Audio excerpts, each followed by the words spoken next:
Right, we can start. I've got a continue thing come up on my screen. Do I just press continue? Yes. All right. Okay. Good evening. My name is Ian Fradgley. I'm chairman of the Town Council Planning Consultative Committee, and I welcome you to this meeting. Some housekeeping and information before we start. Item 6 on the agenda allows the public to address the meeting during public participation on non-agenda items. Thereafter, only persons registered to speak on specific applications will be permitted to do so when invited. My next line is that this meeting is being recorded by the council. Please could I remind you to keep your keep mute until you're invited to speak, and then demute yourself. And having when you've said whatever you want to say, mute yourself again. Thank you. So I'll now formally start the meeting. Item 1, apologies for absence. Do I have any apologies? I've not received any, no. Thank you. Item 2, declarations of interest on items on the agenda.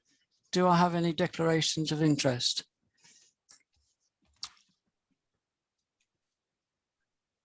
Mr. Mayor?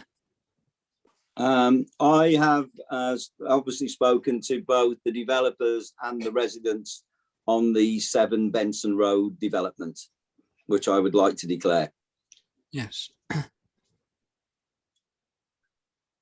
Thank you, Mr. Mayor. And I understand that you wish to leave the table, so to speak, when that item comes on. Yes, please, Chair. And are you wishing to say something as far as being the ward councillor? Yes, I would like to, if possible, Chair. Okay, thank you. Right, item 3 on the agenda, to receive written requests for dispensation. There are none. Item 4, to grant them. There are none. Item 5 on the agenda is a consultation presentation, and it's McCarthy and Stone. And we have 2 guests here, Mr. King and Ms. Bishop, who are representing McCarthy and Stone. Could you tell me how you plan to deal with your presentation? Is it both of you splitting the time, or is it just going to be one speaker? Good evening. Yes, it's both of us splitting, sharing a presentation between us, Okay. if that's okay. If not, then just one of us could do it if needed. No, you both can. The committee clerk, Margot, will time you for 10 minutes and then ring a bell, but she'll give you a warning 30 seconds before the 10 minutes is reached. Okay, and it's up to you to how you manage the switch from one to the other within that time. And then following that, the committee might or probably want to ask you some questions, if that's okay. Thank you. Right, would you like to start? Yes, hopefully you can all see the presentation slides in front of us. I'm hoping they're all up on your screens. Just to introduce myself, my name's Emily Bishop. I work on behalf of McCarthy and Stone as a planning consultant. I work for a company called the Planning Bureau, and I form part of the project team forming part of this planning application. We've also got Matt King from McCarthy and Stone, who is also present on the call. And between us, we will share some information about the proposals with you this evening. If we could just move to the next slide, please. So just a bit of background really about McCarthy and Stone as a company. They are actually the UK's leading developer and manager of retirement communities. They propose 2 products. The one which is proposed for Ulster Road in Stratford-upon-Avon is a 57 unit retirement living apartment scheme.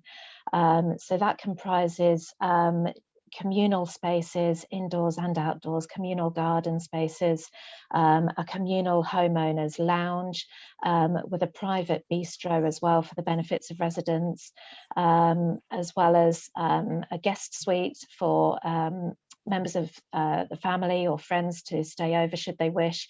There will also be a house manager on site for residents should they so require. So in terms of the retirement living product, it's not a care home as such. However, there is offering of support and a lower level of care, if you like, available to all residents.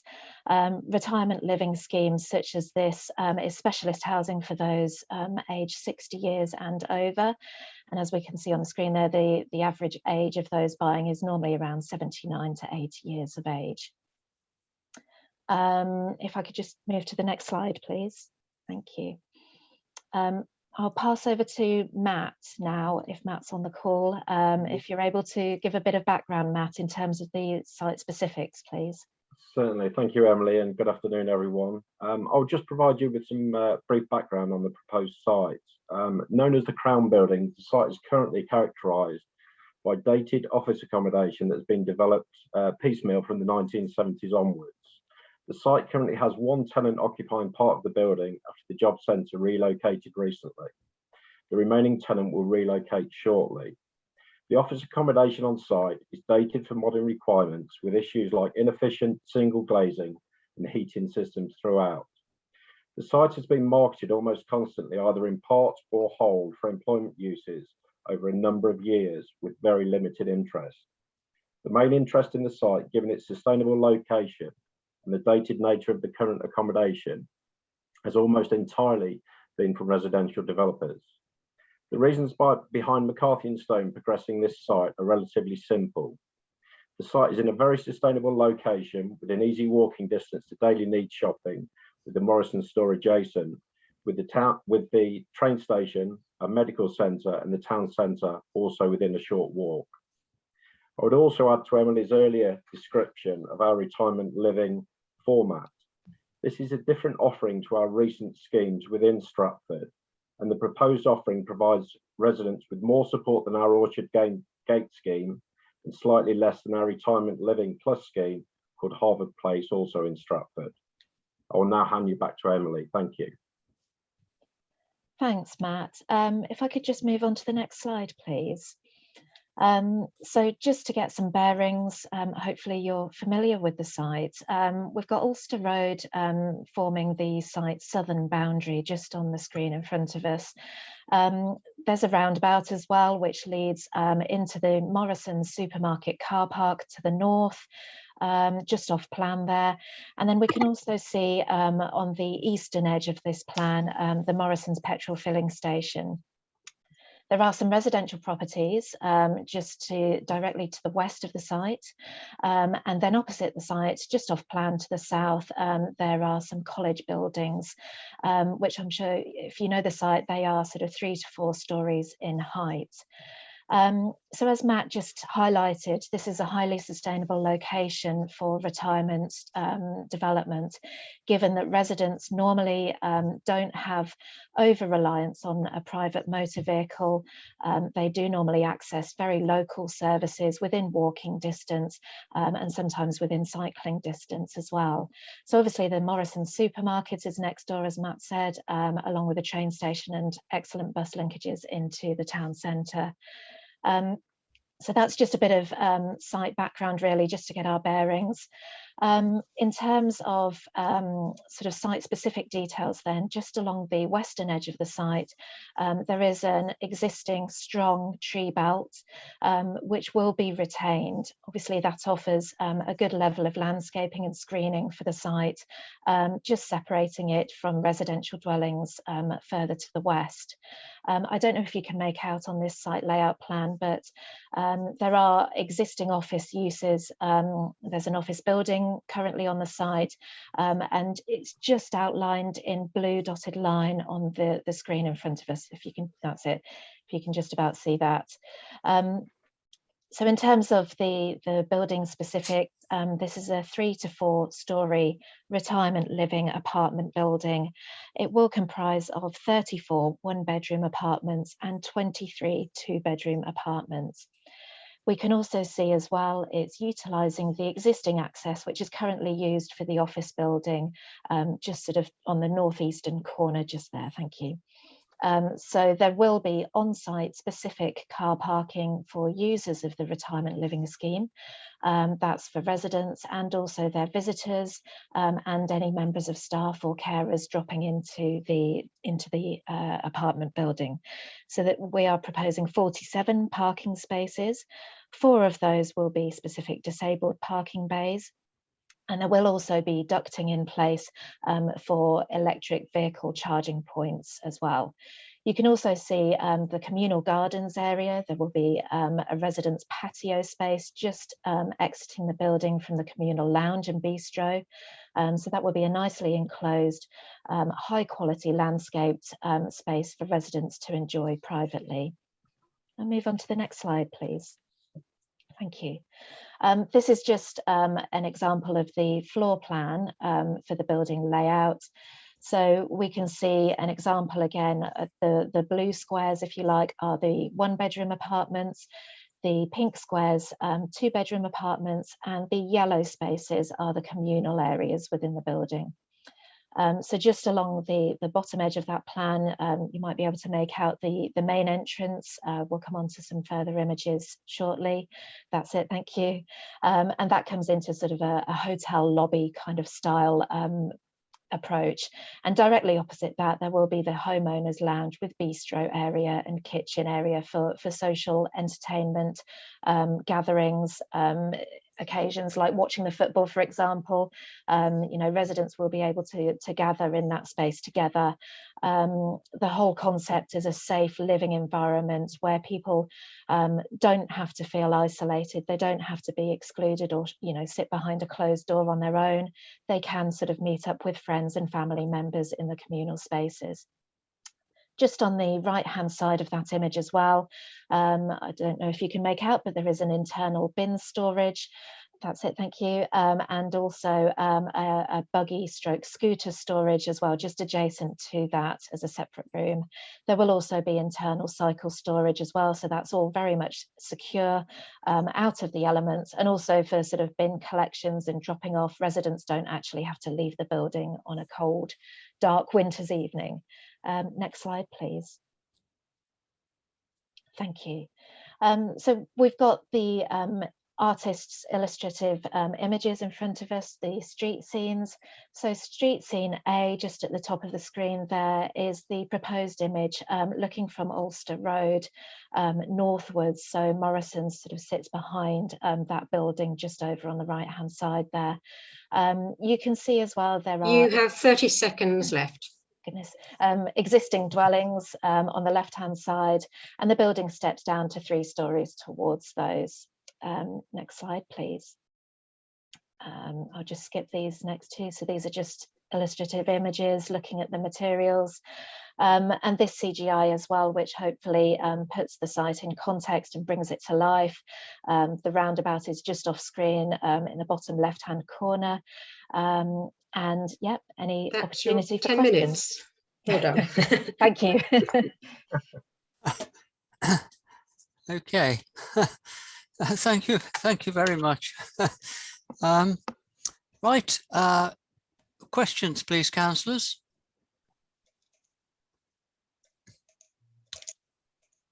I'm getting a bit concerned here, Tony, because you've got Mayor against your name.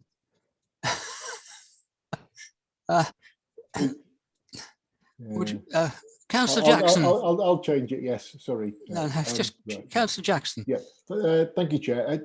Two questions, if I may. One is, have you got an image showing the height of the building compared to the existing building and stroke or the neighbouring buildings, just to put it into context of how tall it's going to be?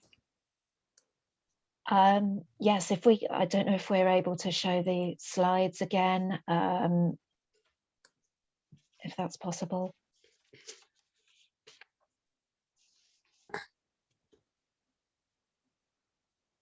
Thank you. Yes, I think the street scenes, that might be helpful.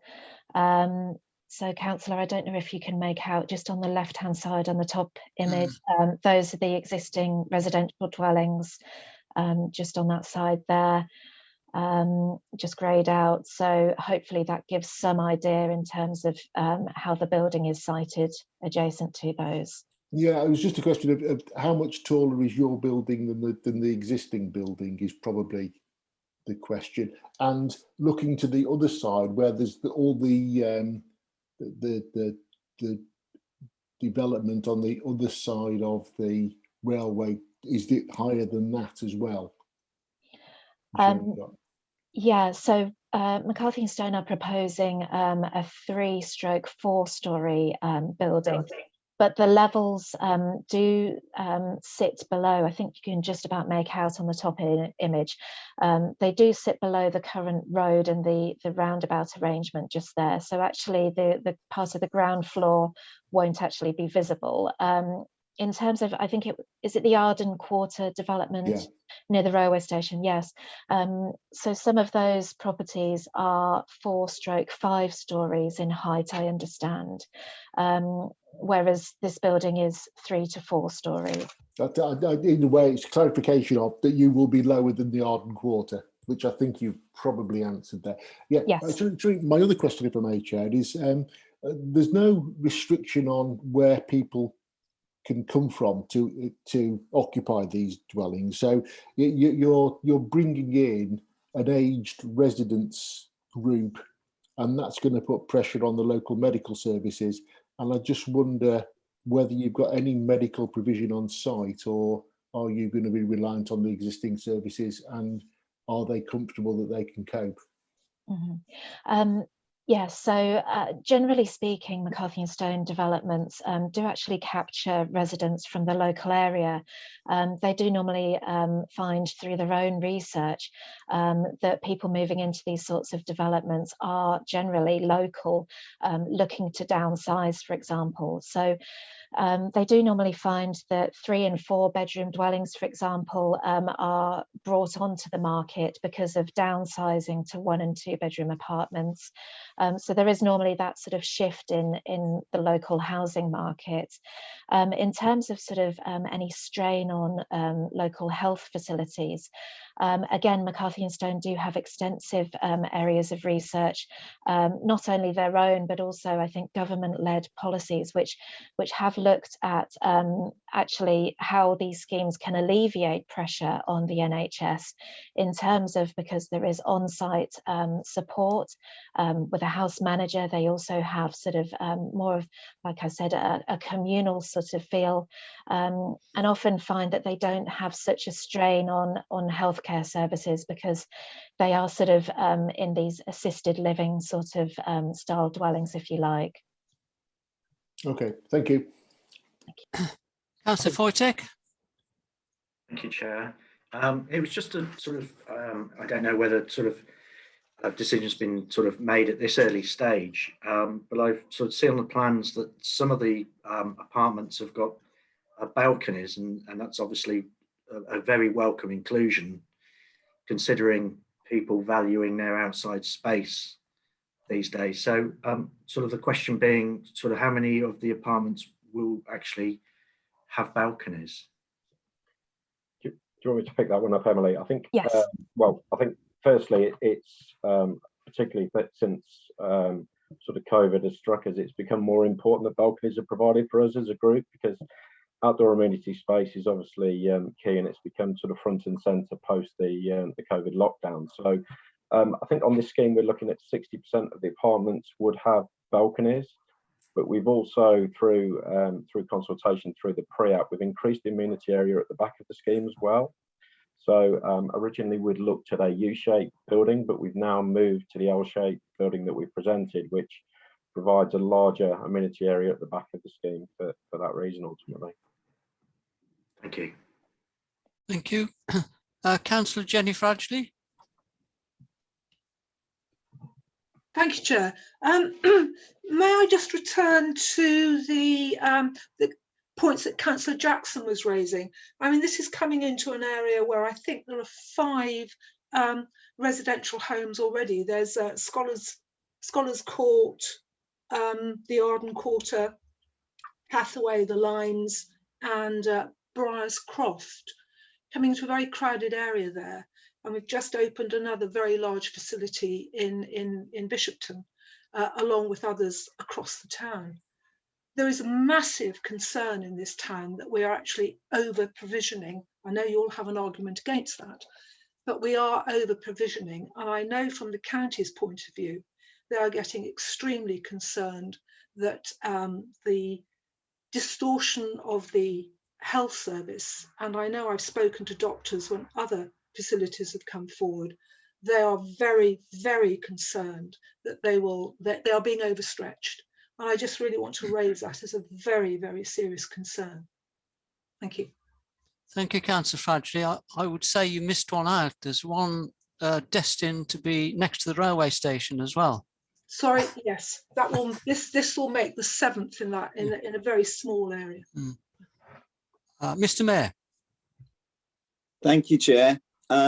Apologies if I missed this in the presentation, but from the 55 retirement living apartments, what is the percentage that are for sale and what is the percentage that are available for rent? Okay, to answer that now. So the proposal on the site would be that there would be a mix of for sale, there would be some that are part rent, part sale, and there would be some that are fully rental.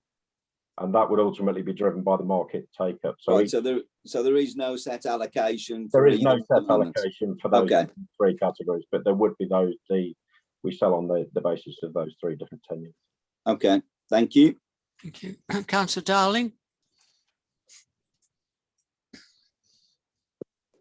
Thank you, Chair. I want to go back to the medical provision.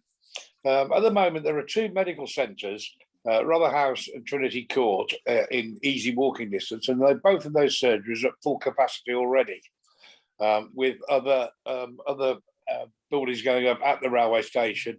I think that it's a very serious point that needs looking at in great detail.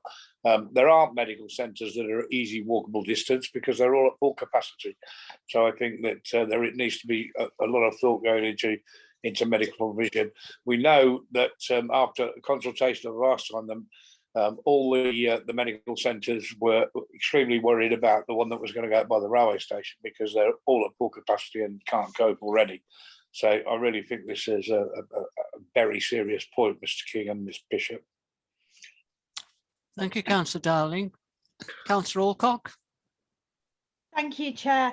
Out of that number of properties you're building, I heard you say about the renting and the ownership.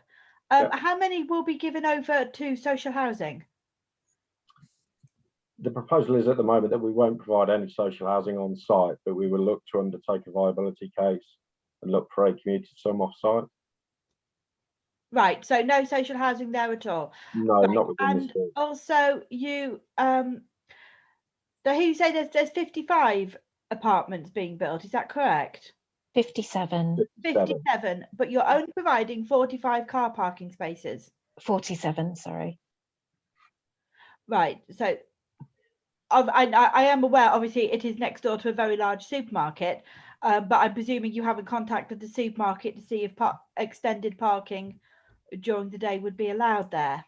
The provision of car parking on the site, which is sort of 80% of the units would have parking, is way above our standard requirements in terms of our, from our experience of schemes across the country.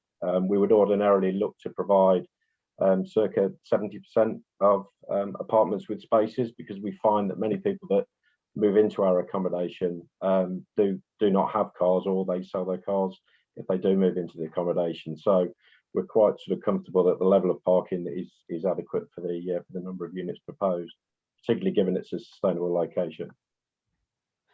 Right, and just a further question, if I may, Chair, through you. Your age limit, I mean, I presume most of your properties have that age limit of the ages that you're allowed to come in there. Would you have any room to lower that age? The reason I ask is that through the pandemic we've just gone through, there are now a lot of 45 plus age groups who have been hit severely with repercussions of COVID, suffering long COVID, having serious mobility issues, who are also in need of assisted living spaces, but are finding that they're all for 65 plus. So is that something that you would consider altering on who you would sell to?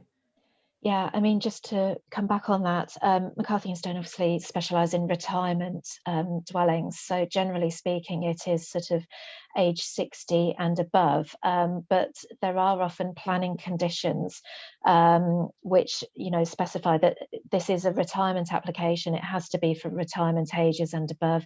But that's not to say that on some occasions, if there is sort of a couple, for example, where one resident is 60 and above, there might be a partner who comes in slightly younger at sort of 50 to 55 perhaps. So it's very much down to the planning conditions in terms of the specific ages, but unfortunately this is focused at retirement age and it's a retirement development scheme. So that by its very classification has to be sort of age 60 and over in theory. Right, thank you. Thank you, Councillor Alcock. As an addition to that one, could you tell me sort of what's the average number of people that be working in the building at any one time, and where will they park? Average number of people, so there will be a site manager based on site during the day, I understand. In terms of any other support staff, there are sort of maintenance staff as well, sort of gardeners, you know, maintenance around the building. Matt, do you have any other detail on that? No, I mean, on a daily basis, as you say, is the estate manager who's on site, sort of normally during office hours. So I would guess we're probably at about 5 people, something like that in total, including gardeners, etc. And they will all have a right to one of your car parking spaces? We will provide staff car parking, yes. Yeah, we won't provide 5, but we find that normally 2 spaces would be adequate for that, because they all come in at different times. Thank you. Councillor Curtis. Thank you, Mr. Chair. My mother-in-law was at a McCarthy and Stone in Stockport, and I have to say that we found the provision with this assisted living really was excellent. And I think if this provision is genuinely meeting local need, I can see Emily's point that there is the potential that it could actually relieve pressure on the NHS. But I think I share other councillors' concerns, because if this does encourage more and more people to move into Stratford, and as has been said already, there is a huge provision, possibly over provision of this type of accommodation in the town, we really can have a problem. So it's not that I'm not a fan of the type of accommodation that McCarthy and Stones provide. I think it is excellent. Just a couple of concerns really. One is the cost of these apartments. I mean, Stratford is expensive. I don't know what the cost here is. I noticed in one of the other developments, 1-bedroom apartment, 265,000, 2-bed, 370. It's not really sort of affordable. So I've got 2 questions, if I may, Chair. One is, do you think that, and I think this is probably a question for Mr. King, 4 out of 47 parking bays for disabled provision, given the type of clientele you have buying these apartments, to me seems very low. I'm sure you've got data that supports that, but also I think Councillor Alcock asked you about provision of social housing. Now, I know you don't provide that within your within these blocks. But you did allude that you have a commitment to provision of social housing. I wonder if you could tell the committee a little bit more about that. So 2 questions, if I may, Chair. Number of parking spaces for disabled, those consider themselves to be disabled, and more detail about the commitment of McCarthy and Stone in this area for social housing. Thank you, Chair. Okay, thank you. So in terms of the number of spaces, as you say, it is informed really by our experience across the country in terms of we sort of have to put the pin somewhere, if you like, in terms of, and we tend to find that 4 spaces is adequate for a scheme of this size. So everything we do with all our schemes is based on sort of group standards. So obviously we've done hundreds of schemes across the country, so we've based the number of car parking spaces on those. To my knowledge, we haven't had an issue with a lack of disabled parking on site, and given the level of parking we've got on this scheme, we would be happy to to consider additional spaces marked out for disabled people.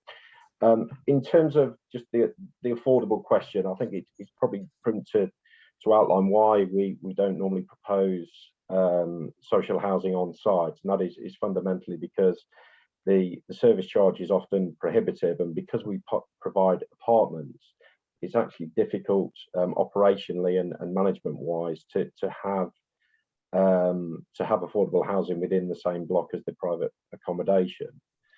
So we tend to find that affordable housing providers won't take those units fundamentally. So that's the reason why we go down the viability route, with a view that we provide an off-site contribution that would be used elsewhere within Stratford for affordable housing. I think on this one as well, it's also important to note that obviously on the Arden Quarter there's over 100 extra care units that are for retirement that are on the market at the moment. So in terms of the size of that scheme compared to pretty much across the region, there are very few schemes that size of extra care provision from an affordable housing provider, and obviously there's this one in Arden Quarter around the corner from the scheme. So that it's quite an unusual scheme in that respect. Thank you. Could I ask, for the car parking spaces, are you providing charging points? We provide. Oh, sorry, Emma.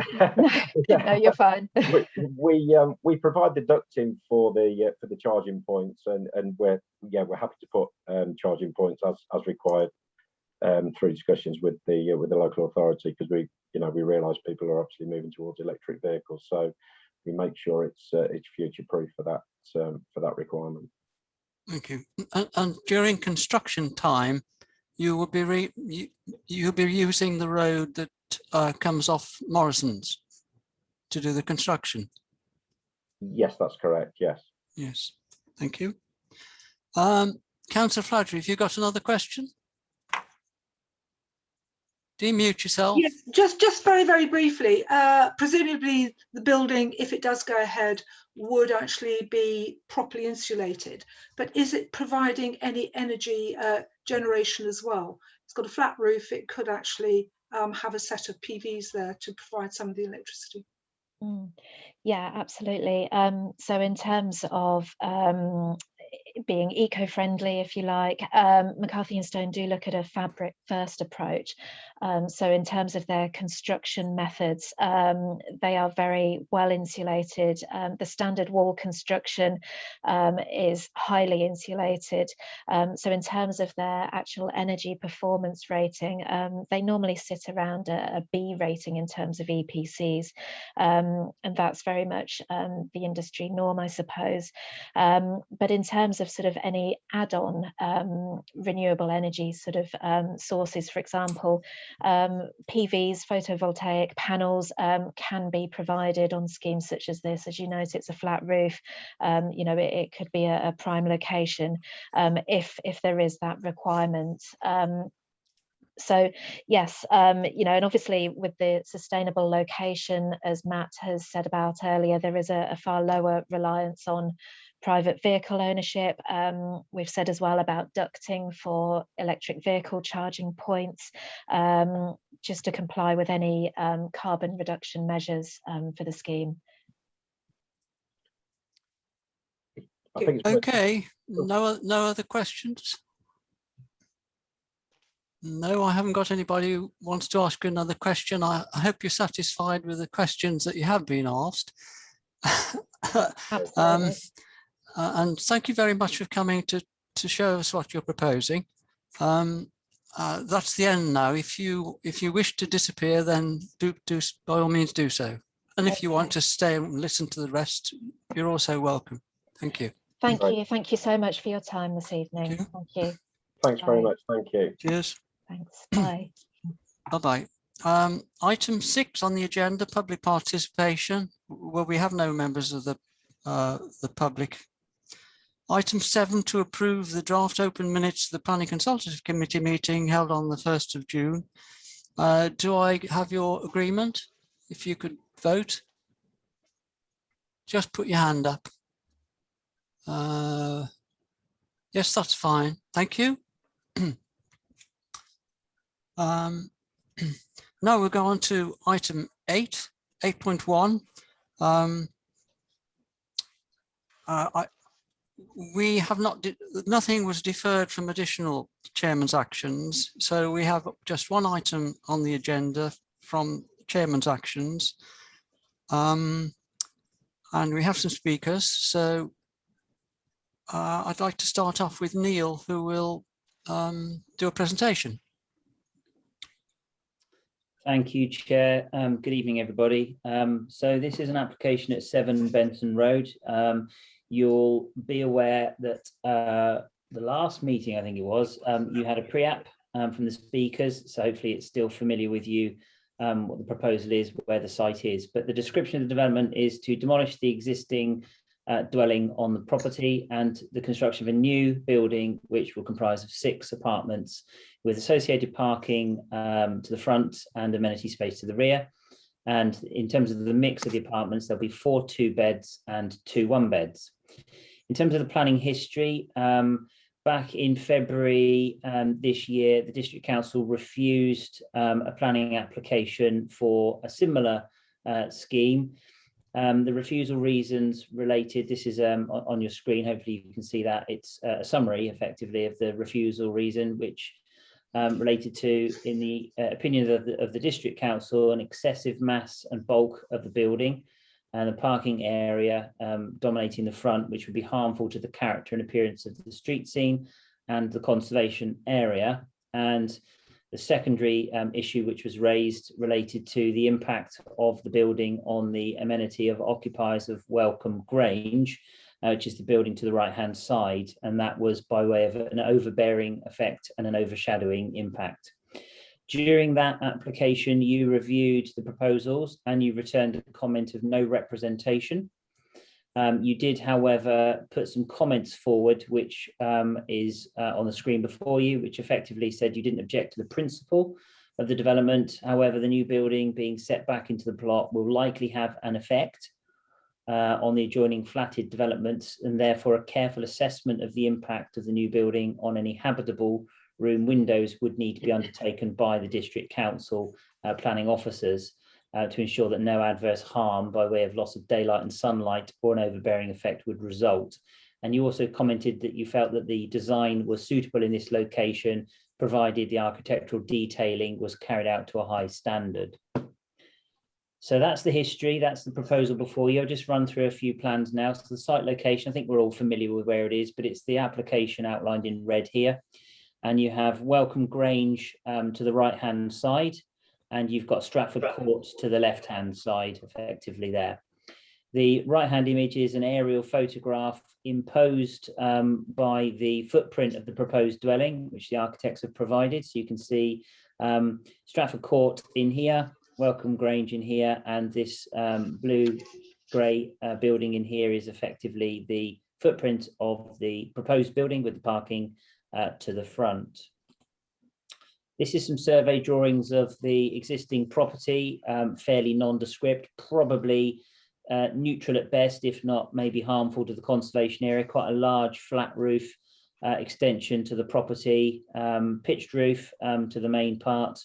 It is outlined in black on the plan here, so it already has fairly large driveway to the front, an amenity area to the rear. And that's just a street scene at the bottom showing Welcome Grange to the right and the edge of Stratford Court to the left. So this is a comparison of the two site plans. The one on the left is the existing building, the footprint, and the one on the right is the proposal. So you can see the difference between the two. Bearing in mind, this is the flat roof element. It is 2-storey, but that's flat roof there set back. So the building is set a bit further back into the site, not an awful lot. If you look at that front portion there, it's about in line with that white line there on the back of Welcome Court. So this element here is forward of the existing property. It's obviously been pushed back slightly to get the parking spaces within the site. There are 10 parking spaces proposed. 6 of them have electric vehicle charging points attached to them. And you can see the amenity area at the rear there. In terms of the elevations, these are the elevations. The front is the top left. The dotted red line is the outline of the existing dwelling. So you can see the flat roof proportion there and the pitched roof there. So in terms of the extent to which it protrudes to the extremities of the site, the side extremities of the site, very similar to what's proposed. The issue here really, I suppose, is the height. So the purple dotted outline is the scheme that was refused. And obviously you can see there in colour the image of the proposal. So it has come down in height. So that's a good comparison plan. And the one on the right-hand side is the rear elevation, which obviously you can't see from any public views. And again, the outline in purple is the previous scheme that was refused. It has come in a little bit. You can just see the dotted purple line on both sides. So it has shrunk in terms of the width as well as the height. And those are the two side elevations. And the ghosting is effectively the existing vegetation along the boundaries. And that's just the floor plans showing communal entrance areas and the 2 apartments effectively on the ground floor, and the apartments on the first floor and obviously the second floor. So that's the floor plans.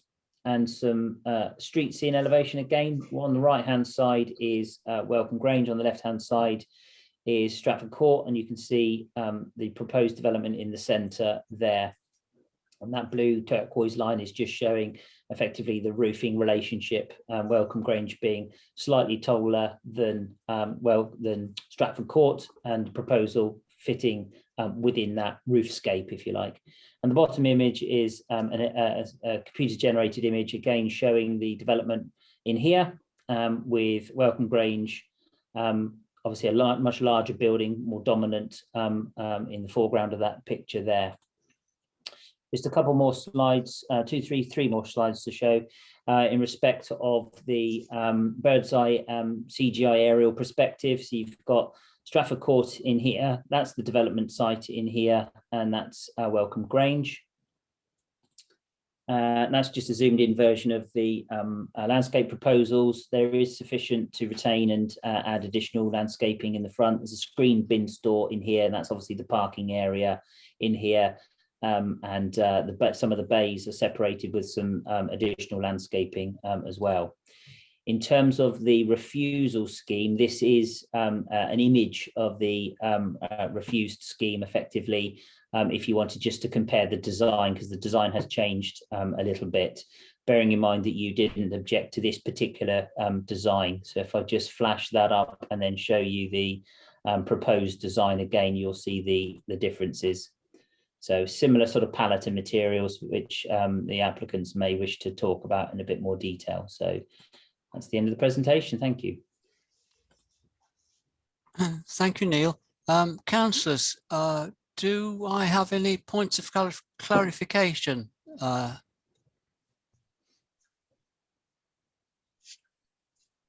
Councillor Alcock? Thank you, Mr. Chairman. Excuse me, because I wasn't here at when it come up before. So if I could just ask a few questions. How many parking spaces did you say there was going to be? There are 10 parking spaces. For the 6 flats. right. So and 6 of those parking spaces have electric vehicle charging points to them. Right. Okay, thank you. I just wanted to clarify that point. Thank you, Chair. Thanks, Neil. Any other points of clarification? I can't see anybody who wants to say anything, so we'll now go on to our speakers. The sequence is that normally it's objectors, supporters, the applicant, then the board member. Obviously, we don't have objectors or supporters, so I'd like to invite the applicant to right. Now, could you tell me, you've got 3 minutes, who's doing the presentation? Is it both of you or just one of you? I will be doing the presentation, Chair. Oh, who said that? Dominic. Oh, sorry, Dominic. You're right. It's all right. I can't see you. Yeah. So yeah, for clarification for the video, my name is Dominic Skinner, and I'm with the project architect. Okay. Right. You've got 3 minutes, Dominic. You tell us when you want to start, and you'll get a 30-second buzz towards the end. Yeah. If we start now. Okay. Good evening, councillors. This is our presentation for the redevelopment of the 7 Benson Road site. Neil's done a fantastic job of basically cutting my presentation in half. So if you want to cut all the way through, Neil, until keep going, we know where the site is. I think we're quite happy with what's there at the moment. On to the next one, please. This one, if we just stop here for a quick second, this really just describes the density of the development, which is something that was open for discussion in the previous application. You'll see 2 images in front of you. One was an aerial image taken from 1999, one from 2017. You'll see the Stratford Court and Welcome Grange to either side of our proposed development site. The table on the bottom left-hand corner discusses the overall area of the site that's been developed. And you can see very much you've got 30%, 32%, 31%, and we're proposing an increase of 8% to a 30% overall development of the existing site. So what we're demonstrating here, that this kind of development on that kind of scale has been previously approved in that immediate environment. If you want to kick on to the next one for me, please, Neil, and just press it just one more time because some text will come up. Perfect. So we've really tried to be really positive and proactive about our reaction to comments from the planner, from councillors such as yourselves, and from the residents. We actually held a residents presentation on Zoom a month or so ago. So I want to talk a little bit about how we've changed the design. So as you saw before, you've got the red line, the existing, purple is the rejected application, then you can see the building here. So we've reduced the ridge height of the building by 1 metre, the eaves height by 2.7 metres. We obviously reduced the accommodation. We've reduced the width in line with the existing building. We've also decreased the overall volume of the development by 716 cubic metres. To put that in some kind of context, that's equivalent to 65 cement mixer trucks. So we've reduced the volume down of the building by quite a bit. Let's go next one, Neil. And again, that's the rear elevation. There were some concerns that came up in the neighbour consultation based upon overshadowing. It's something the planner mentioned. So we've commissioned a daylight, sunlight and overshadowing survey, which the long and short of it proves that there is no issue. There is no overshadowing. There's no loss of daylight or sunlight. That's part of our application appendix D if you want to look at it a bit further. If you want to kick on a bit, Neil, I think we went through, and again, please, we went through these elevations quite yet. And again, I think we've seen the streets, you know, you can see how sympathetic it is. I think if we 30 seconds left. If you skip on to the last slide for me, then quickly, I'll pick up just the last little bits all the way to the end, please. And again, please. Just really quickly, you don't get a lot of 1-bed accommodation come up in this town within its boundaries, so we feel this is a real opportunity not to be missed. It's seen as an opportunity to support high quality development, sustainable location, something supported by the council's own development plan. The scheme has been greatly reduced from the previous application, which is something that wasn't objected to. Okay, that's your 3 minutes. Okay, that I think I've covered everything, if I'm honest, so I'm quite happy with that. Thank you. Right, thank you. Can you switch? Right, right, Mr. Cranage and Mr. Skinner. I will invite the councillors to ask them if they have any questions for you. Any questions? I'm not seeing anybody at the moment. Okay, right, thank you. Oh, Councillor Lee. Yeah, could you provide a bit more details about the shadow assessment? That seems to be the big issue, as it were, with the two adjoining residents. Yeah, of course, Councillor. So we commissioned a report in line with the guidance, basically. So it's the BRE and the British standard in terms of daylight assessments and sunlight and overshadowing. It's actually Appendix D in terms of the planning application. So all the details, all the kind of technical bits are in there. But it basically proved what they do in one of these assessments. For those of you who don't know, is we model using topographical surveys. We model all the buildings around it, including all the habitable windows, and they're the important ones. They're the kitchens, the bedrooms, the studies, the living rooms, those kind of areas. So we model all that. We look at where it is in the kind of real world. We even look at things like where the trees are and so on. And we had quite accurate survey information for this. And the company went out and laser scanned it all. And they basically put a test against it in terms of access to daylight and sunlight directly on those windows. They also look at the overshadowing, so how the sun comes around the site. So the front of the site is actually north facing, so we're not actually overshadowing it at all. It was also proven that there was no actual loss of light, daylight or sunlight to any of the habitable windows on either neighbouring properties at all.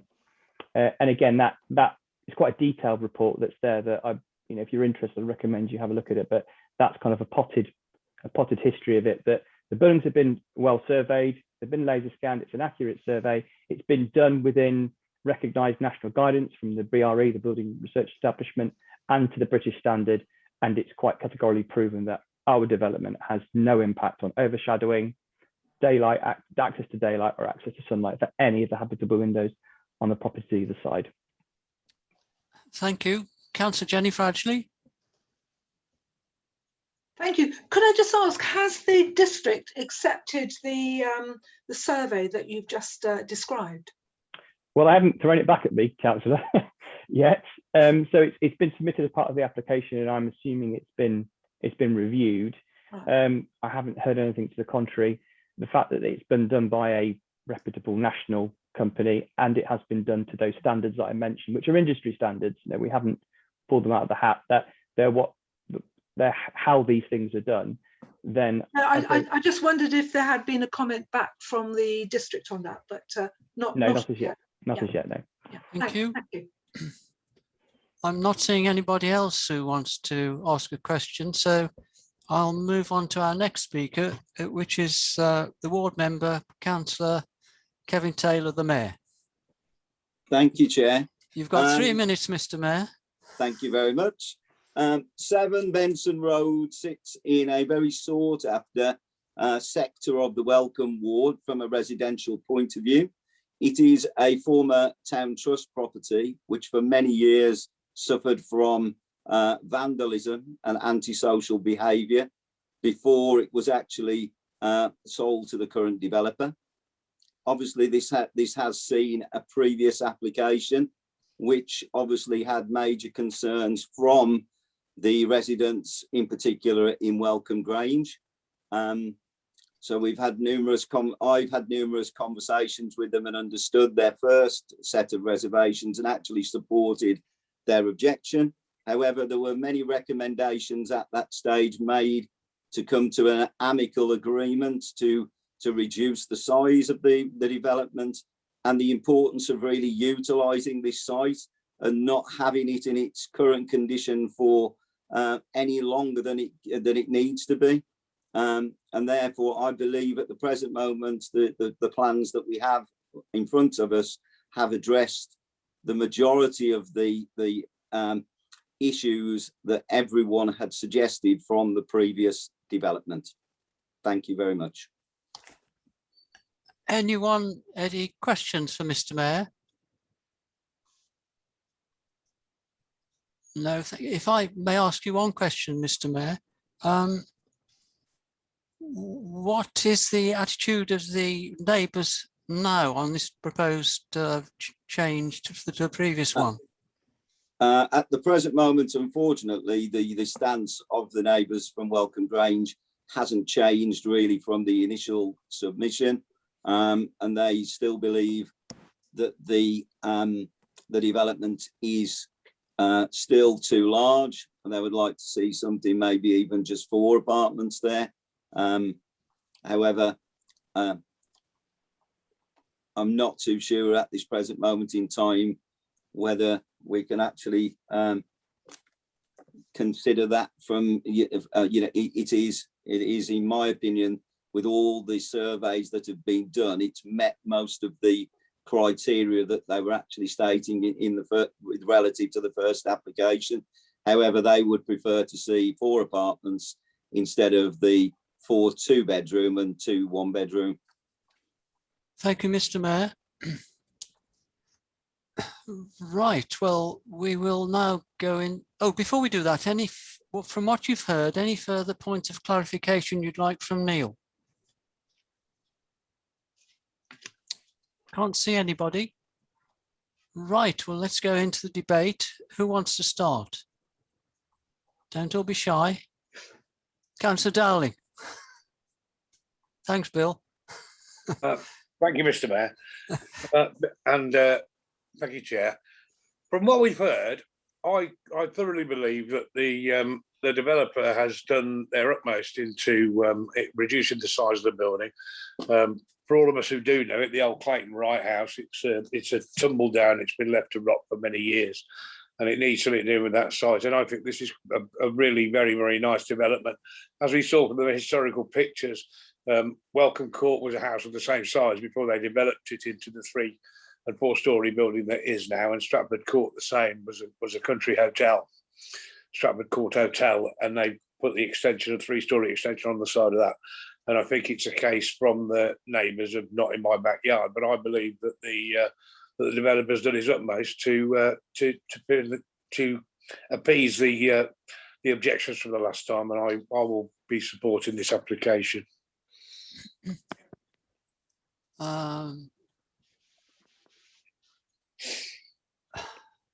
Councillor Foytek, did you switch it on and switch it off? Yes. Councillor Foytek. Thank you, Chair. Yeah, I mean, just looking at the sort of topology of the site, it sort of grades its way down from one building to another. It's not sticking out like a sore thumb. It's fairly well set back. A little bit of amenity land at the back. Ample parking. I can't see any planning reasons to object to this. So yeah, I'm quite happy with what I've seen. Thank you. Anybody else? Councillor Lee? Yeah, I think on balance, again, I can't, as we did before, I can't see any reason to object to it. I don't think there's a reason to support it, but again, not a reason to object. I've noted through the comments, and there are a number of supportive comments, but they're not from anyone who lives anywhere near it, which I'm not entirely convinced is great practice to promote. But yeah, I think for me, it's not something I'd object to. Thank you. Councillor Alcock. Thank you, Chair. Looking through the history of this, I'm actually quite impressed at the changes that have been made to try and accommodate objections that were put in.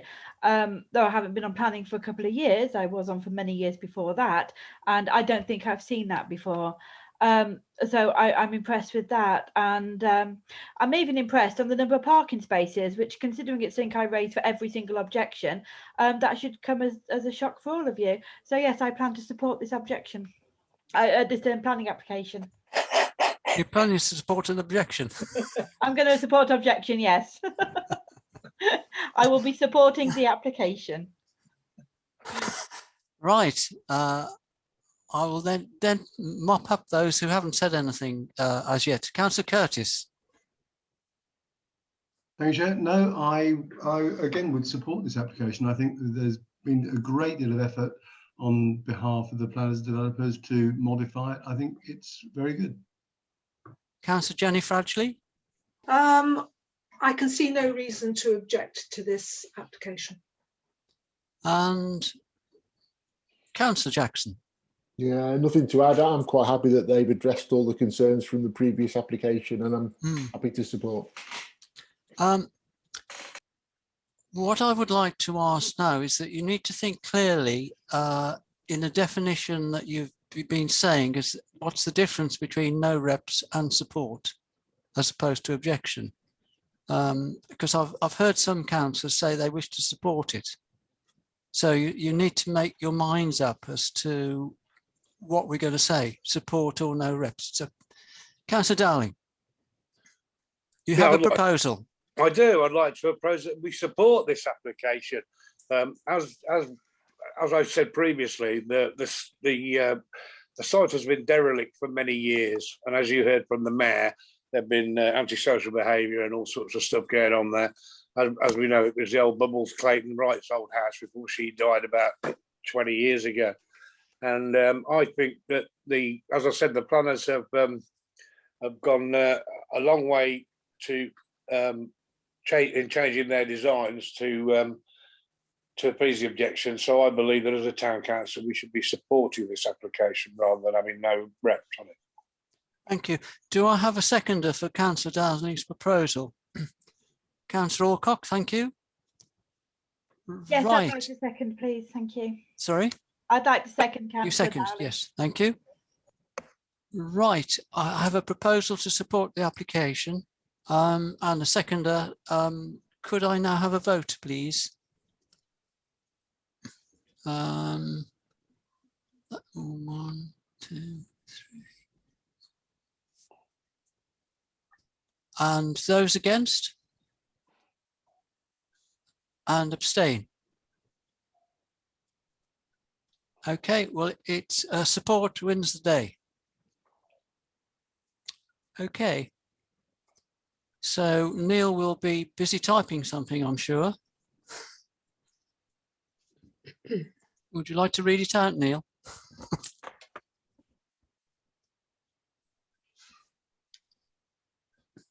Sorry, I couldn't find my unmute button whilst I was sharing, so I had to unshare and now I'll reshare. Sorry. Right, here we go. So I've ticked the support button and I've said the following. The Town Council is aware that the previous application was refused on grounds of adverse harm to neighbours. Since then, the applicant has made a concerted effort to reduce the height and mass of the proposed new building to address these issues, together with technical assessments to demonstrate compliance with BRE and BS standards. The Town Council is therefore happy to support this application. Do I have your agreement to that? Okay. I can't see, there's only Councillor Darling. Oh, that's better. Lots of hands. I can't have yours, Mr. Mayor. Okay, that's fine. Press the button, Neil. I will send that now. Thank you. Thank you. Thank you, councillors. Thank you for coming this evening to put your case, Mr. Cranage and Mr. Skinner. We're shortly going to finish this meeting, but you can stay till the end if you wish to, or you might want to go off and watch a football match. Thank you. Thank you ever so much for your support. It means the world to me and my family. That's fine, thank you. Okay, to the next one is to note the action by the town clerk for the chairman's actions, which was attended by Councillor Darling and myself, and the additional chairman's actions, but unfortunately it was just myself at that particular meeting. Okay. Have you noted the actions? Thank you. Something funny happened on mine. It's all right. I'm looking at item 2 on my list and it's blank. So I'll go on to item 3. Street trading and licensing, there are none. Item number 4, notices of decision. I didn't see anything of any note on the notices of decision. Okay, so item 9 is Chairman's verbal report. Now, I've only got one thing to mention, and I'm not going to take very long, and it's to do with the South Warwickshire plan. And if you recall, we did charge Councillor Lee to respond on our behalf, and the deadline was yesterday. I think it was at 5 p.m. So I think you ought to be aware that once we charged Councillor Lee with doing it, we ought to hear what he said, even though he submitted it. Councillor Lee. Yeah, very good. Yeah, I think as I explained last time, there wasn't really a lot to disagree, and to be perfectly honest, it was quite a good document in terms of the ambition of as to what they want to do. So I kept it very short and sweet. I don't know, well, I can probably read it actually. All I've basically said is Stratford-upon-Avon Town Council is broadly in support of the planned scope of the proposed South Warwickshire local plan. The Town Council is particularly pleased that the development of the plan will have the 4 guiding principles of tackling climate change, promoting well-being, improving connectivity and increasing biodiversity. The Town Council looks forward to being able to provide comments when the first draft of the plan is completed and put to formal consultation. So that is pretty much what went in. I did submit an appendix because they asked, I think it was 53 individual questions. Many of them were do you agree, which I answered pretty much yes in all cases, and didn't really have any comments. The only comments I really made was when they were trying to ask for things to be done, but I had quite limited time to be able to write on that, so it's just really reference to best practice and anything, things like that. And yeah, I mean, reading through it, I mean, hopefully this is a good promising start, and they'll actually deliver a plan which is which meets with the ambitions they've set out in this scoping document. Probably the only other thing of note was about, they asked a question about where accommodation goes and where growth happens. What they provided 7 options for that, and I did go for option E, which is a bit of a cop-out because it's growth focused where it needs to be. And I said my least favourite was option G, which was basically very dispersed growth option across the 2 districts.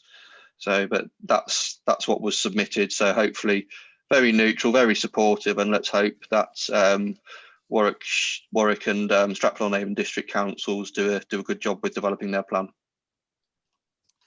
Thank you. Does anybody want to ask Toby a question? No.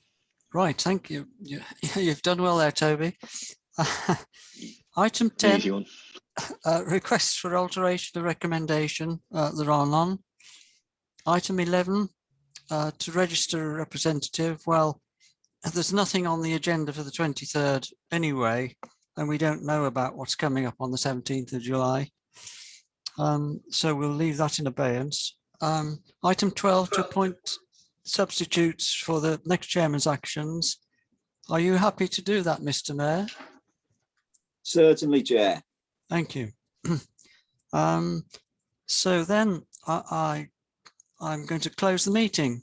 The date of the next meeting is the 13th of July at 6 p.m. and I'm closing the meeting at 19:13. So give you plenty of time to go and get something to eat before you watch the football. Thank you. We've got to turn off the recording, Margot.